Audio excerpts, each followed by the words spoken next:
Hey guys! Hey guys, welcome back to Rosa Battalion Advent Calendar. I'm Nino, And I'm Chris, and today is day 4. and today I hope you're ready and first for knowledge because today is all about water bottles. Actually, it's canteens. Oh, my bad, guys. Sorry, canteens. So canteens, what's your canteens? British canteens, These are French World War II canteens, American canteens. World War II American canteens. Wow, they look amazing. Really beautiful condition. Seriously, guys, this guy, this kid, lucky or not, he doesn't have one again. He has two. Why do you have two bottles? Because they're slightly different.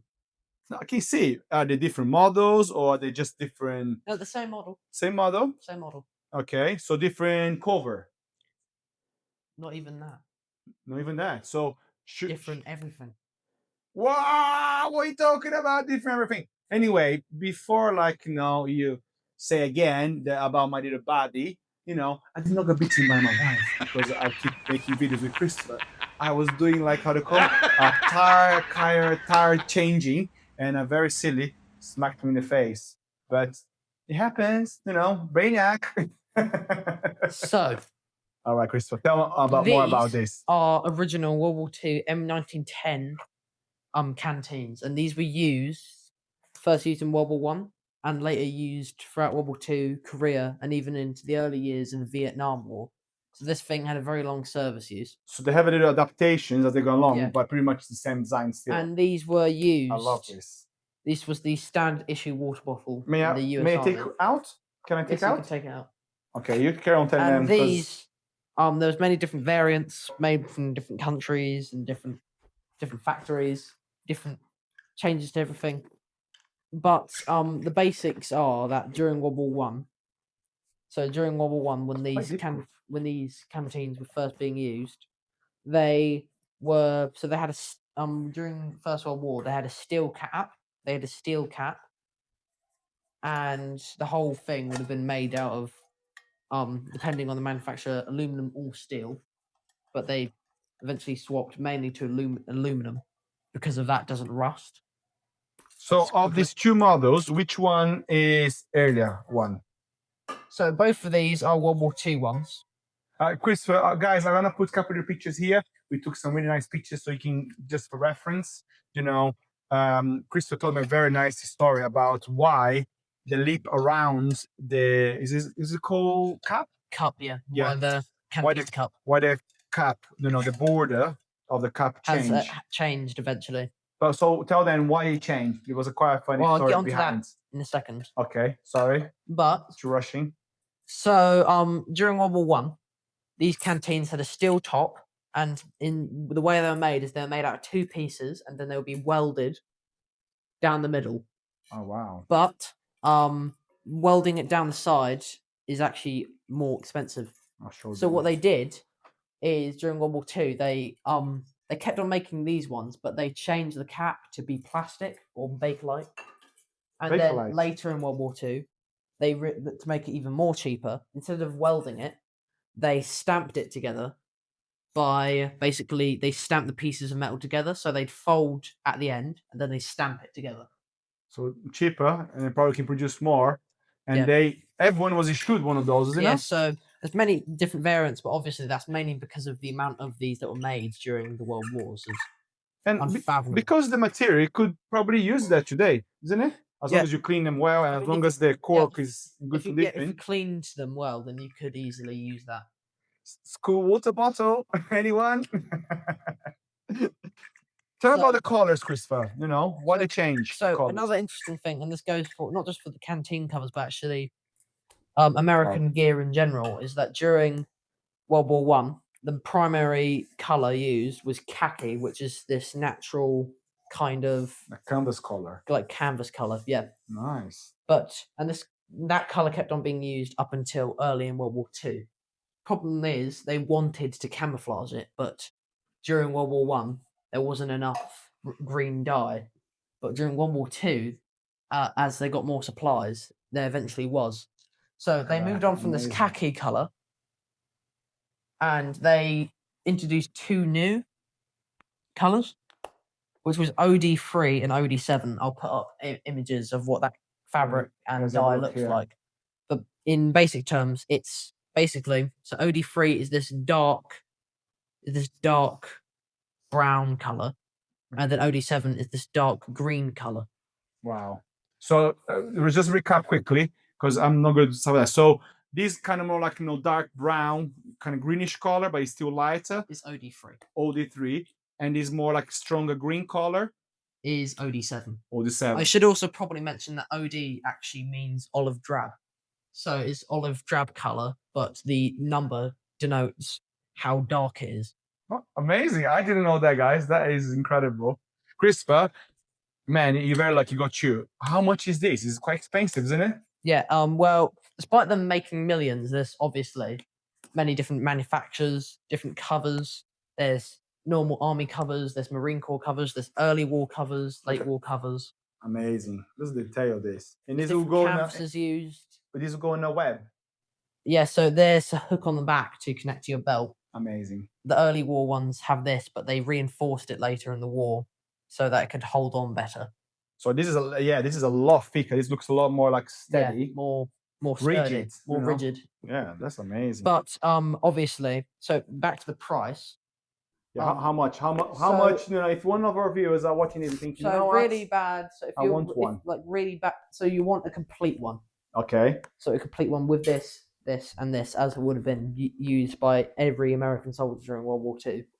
Amazing. You will want like really cheap one, really bad condition, really used. The lowest you could possibly go. Hey, listen to this. Christopher loves this noise. He keeps doing this all the time. I think I told you. I think you need to make a fidget spinner with this. Yeah. Oh no, you do it better than I every time. Don't use that one. That one has some issues. Okay. Some issues, guys. So sorry. I picked the wrong one. That one's a bit broken. Okay, let's do it again. This one. He does better than I do. Every time when he does, it sounds so good. But I get why he does, because it is actually very satisfying. So, okay, price. Tell me a range quickly.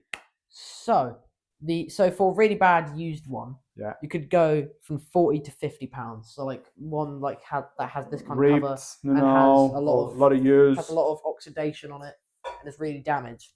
Yeah. But if you want a good one like these two, incredible quality, incredible. You'll definitely want to it would be lowest 50 to 60, highest it could be 100, and it also depends on the variant. Like during World War II, they made some of these, in particular they made this type, they made a lot of these out of enamel and plastic as a test, and those were mainly issued in the Pacific.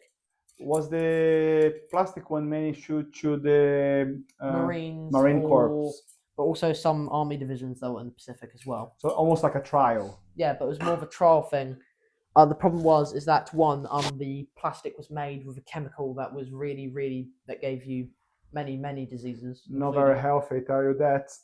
And also another problem with it is that a lot of soldiers opposed it because of you can't cook it, you can't boil your water in this. You have to pour the water in here and boil that, which is an extra step.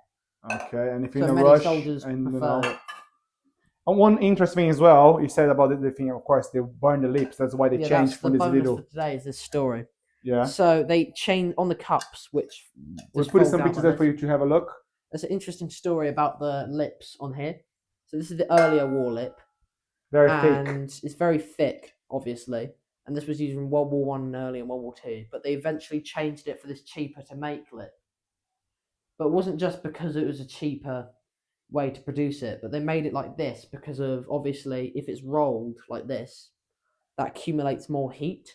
So many soldiers, if they left it on a fire for too long and they were about to drink their coffee, they'd burn their lips, and that caused many injuries. And obviously, you're not going to waste your medical supplies on people who keep on burning their lips. So it's cheaper long-term. Or hitting themselves, when they're doing stuff. So they swapped to this lip, which is less likely to burn your lips. Yeah, I mean, I love the history behind and why they changed and as they went along and just did a change here, did a change there.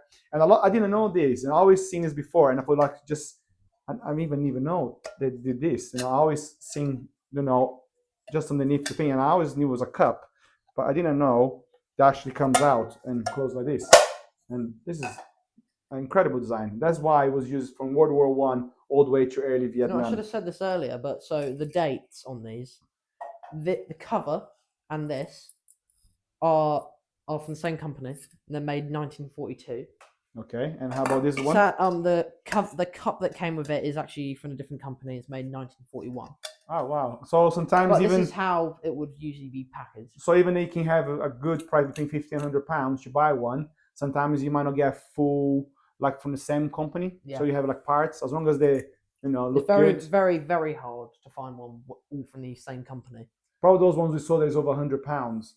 Yeah. That was expensive. But so the cover does sadly not have a date, but judging from the kind of canvas used, also from the type Yeah, of the show them, mix, Christopher. and also the mixture of OD colouring on the canvas, that means it's a transitional cover, which means that they had to use up older stocks first, but also started introducing the OD7, which is the later stock. So during those, Fascinating so that meant that facts. it had to have been produced sometime between 1944 or 45. Wow, that's And phenomenal. then as for the That's actual so cool. bottle, both of these are a match, these two, and they were produced in 1944. Amazing, amazing, guys. I hope you are enjoying, and I hope you'll please. I took Chris and people coming to us and say, "I watched it." I said, "You watched? We don't know because he didn't put a comment. So please share, like, subscribe, but put a comment. Come and enjoy us. If you have any questions about these, any questions, Anything. we will answer it. He will answer. And I will that just goes for any make sure he answers. That goes for any item we have done. That includes this pouch that we did yesterday, Amazing. or the bayonet we did the day before that, or the Both shells. for shells. We got so Any many more questions, items. we will answer it. And We will answer it. yeah, he will answer. He will answer. I will just make sure he answers. Okay.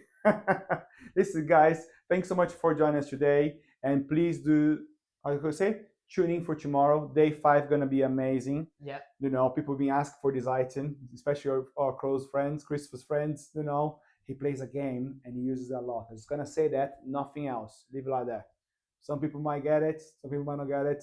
But tomorrow, all of you will know what it is. Okay, with that in mind, I hope you have a lovely evening. And You serious? Like and subscribe. Take care, guys. Good night. Merry Christmas. Bye. Woo!